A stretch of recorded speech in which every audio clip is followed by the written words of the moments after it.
জাহান্নামের অতল গহ্বরে আগুনের ছোঁয়া লাগে এক ধরনের গাছ হয়, কাঁটাযুক্ত দুর্গন্ধযুক্ত একটা গাছ, এটার নাম জাক্কুম। জেনে রাখবেন কি নাম?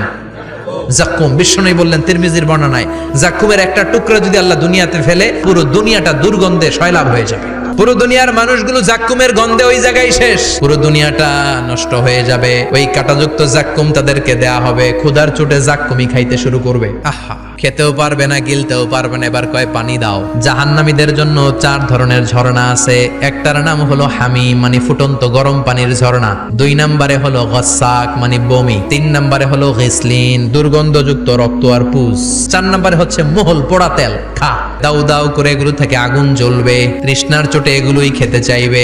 এগুলোর পেয়ালা যখন মুখের সামনে আসবে, এগুলোর উত্তাপে গালের গোশত, চোখের গোশত, কপালের গোশত গুলো ঝলসে ঝলসে পানির মধ্যে পড়ে যাবে। তৃষ্ণার চোটে না পেরে ওইটাই গিলবে, যেখান দিয়ে বেরোবে কেটে ছিঁড়ে শেষ হয়ে যাবে। দিস ইজ জাহান্নাম। আমরা জাহান্নাম থেকে পানাহা চাই, চিল্লায় বলেন ঠিক কিনা?